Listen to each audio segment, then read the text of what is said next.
Thank you very much, and sorry to be the last one. I'll try to be quick before lunch. It's a bit of a topic break. We're talking about more regulation, but this time more about the decarbonization regulation, which affects a lot, again, the onshore teams and not so much the teams on the ship.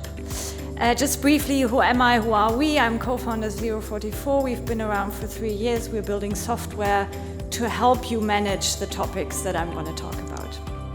So we've seen 3 regulations in 3 years, and now the 4th is on the horizon with the IMO having announced their Net-zero Framework. And each regulation is adding complexity on top of the previous one, and each regulation is adding a lot of cost on top of the previous one, and they all coexist. What I want to talk about today is kind of compare this and then talk about shared challenges and how you can mitigate them. And I'm going to focus a little bit on the IMO regulation because that's the newest one and probably most interesting currently. All the regulation, including the IMO's new one, affect the business relationships between the different stakeholders in shipping. So in the value chain from cargo owner to operator to ship owner, parties have to agree on who's doing what. And in many cases, there's a third-party DOC owner, ISM manager involved. And the authorities, be it the European Union or the IMO, actually have different ideas on who is responsible for all of this, who is liable for all of this. And unfortunately, it also differs between the regulations. So a lot of stuff has to be handled in these bilateral contracts, and that's why for each regulation, we've seen new BIMCO clauses for charter agreements, for ship management agreements, and they get more complex because the decisions that have to be agreed on are getting more complex. One previous example being FuelEU, where the right to pool can either lay with the operator or with the owner, and they actually have to agree on it and make a smart decision about it. This is quite a complex table. But let's maybe move to the bottom line. What we're doing here is we're comparing the 4 regulations, looking at what's the business impact, who's responsible for it, who's in the end commercially affected, what can you do to lower the regulatory cost, and finally, what is the main challenge? So let's look at the bottom line. What's the main challenge? CII affects the asset value that the owner wants to have on the highest possible level, right? So owners care for the CII, and their main challenge is if I'm time chartering out my ship and I have no control over schedules, then I should align with my charterer. And that's, from our kind of commercial perspective, the main challenge here. EU ETS, it's quite clear you measure your emissions on EU voyages, then you have to buy carbon allowances, you have to do some smart trading, and then you're allowed to forward these costs down the supply chain. Everyone does it, owner to operator, operator to cargo owner. So what is this in the end? It's a trading and accounting challenge, because if you don't manage that correctly, you can lose a lot of money because it's very expensive to buy these EUAs, and if you trade at the wrong time or you forget an invoice or you don't get your money back, it can be very expensive. FuelEU Maritime and the IMO Net-zero Framework are different in that they give lots of smart incentives and flexibility, meaning you can choose between investing in new fuels, investing in retrofits, and paying penalties. And all of this changes over time because the price for fuels and the price for retrofits and so on changes, and you have to continually understand, based on your own business model, based on your own trades, what is my smartest option. So both regulations actually will require continuous decision making from lots of people in the organization, so people who calculate a retrofit project, but also daily chartering and operations teams who have to decide on fuel strategies and so on. What is the IMO Net-zero Framework all about? I think probably most in the room have at least spent a little bit of time on it and some reading.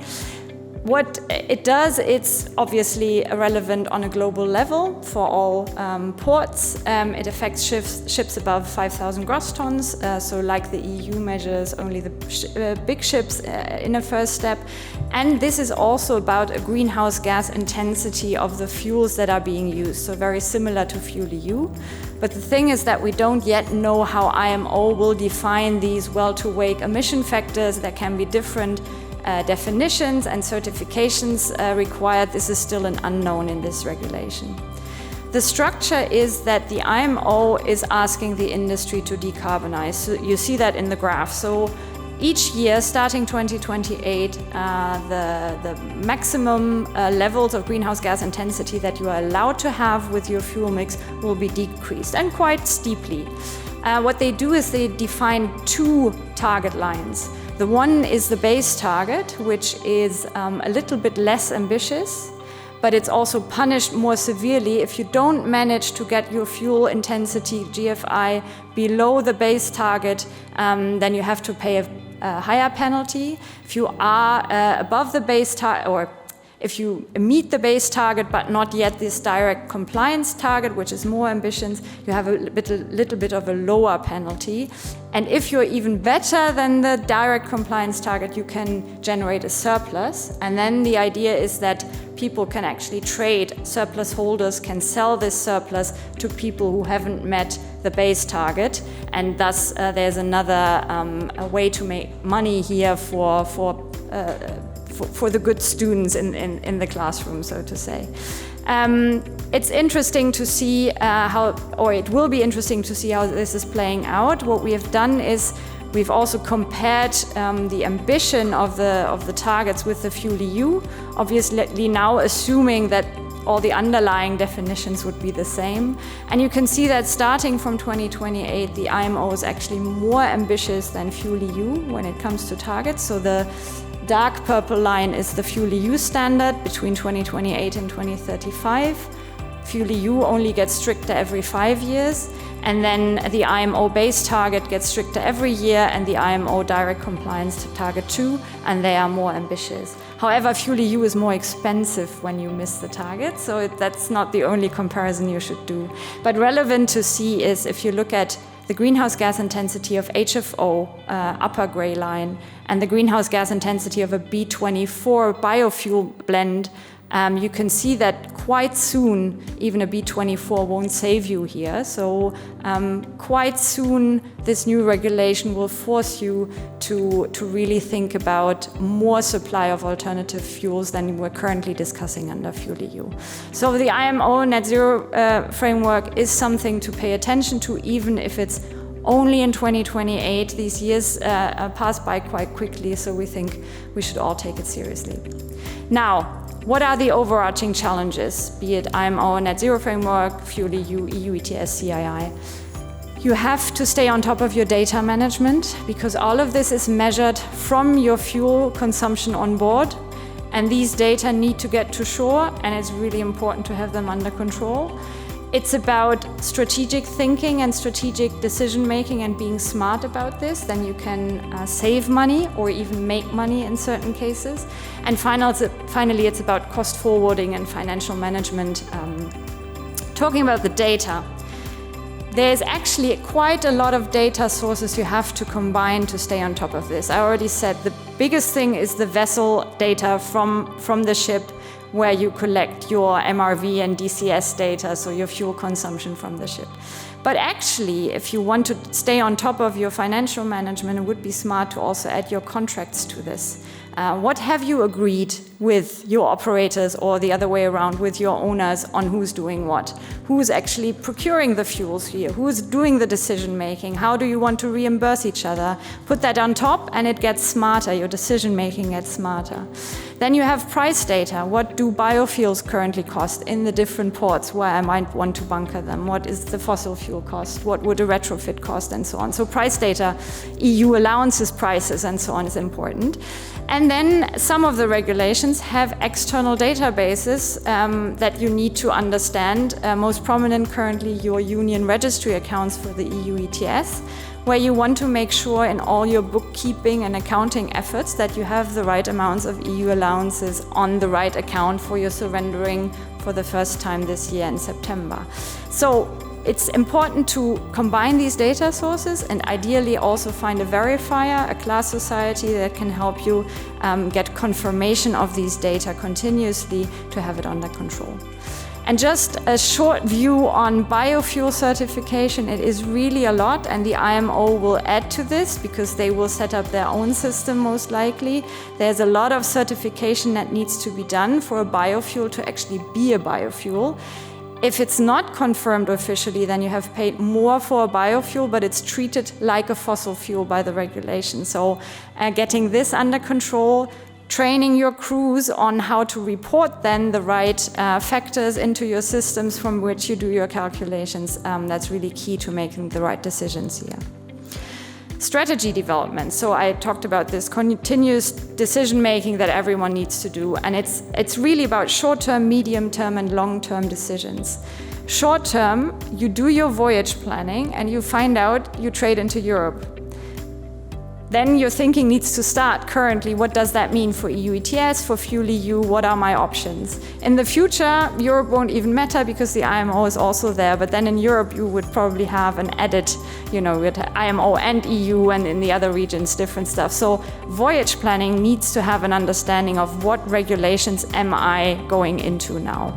Do I want to optimize now, reduce certain emissions to save on costs to make my ship more competitive, or is that not necessary? What is my overall strategy here? Medium term, tactical. What is my fuel mix optimization game plan for this year? All these regulations apply for a calendar year. So you can decide in the first quarter to just go with fossil fuels and then try to heal the situation in later quarters, for example. If your charter agreements allow you, you have the control over that. But that requires that you think about how will fuel prices develop. Is it smarter to act now or later? That's all about a strategy that you want to take for this calendar year. And then there's long-term strategic decisions about what fuel types am I betting on for the future? What is my retrofitting and ship replacement strategy? What do I think will make sense in the future? This is about analysis, also a little bit of gut feeling, maybe partnerships, but it's all ideally data-driven and a smart decision. Finally, financial management, and this is a horrible table, but what it's trying to say, this is an operator case where you charter in vessels from an owner and you operate them on voyage charters. And this is about EU ETS management on your different voyages, where for each voyage you have a certain amount of EU allowances that you need to buy as the operator. You need to pass on the allowances to the owner you have a charter agreement with, maybe monthly, maybe annually, maybe quarterly, maybe after each voyage. And in each voyage charter, you want to control, have I increased the freight rate enough to get my money back for all of this EUA cost? And you want to control that, right? With the people in your organization who calculate the freight rates, with the amount you spent on EUA trading, with the transfers you made to owners. This is something that you actually want to control and account for and also report on, because for a single ship, this could be €1 million in a given year. And it might become more because prices for EUAs are increasing. So having this kind of control, being able to answer the questions that are in the call-outs down there, we think is really, really important. Final slide, what do? We actually try to help you with these problems. I already said we try to integrate these data into one platform and then allow you to do smart planning on the platform, allow you to invoice, in combination with your contract data, invoice your counterparties or make payments and really have a full accounting view then in the end of the overall exposure you have had. If you have questions around that, happy to answer them now during the break, and this was it. Happy lunch.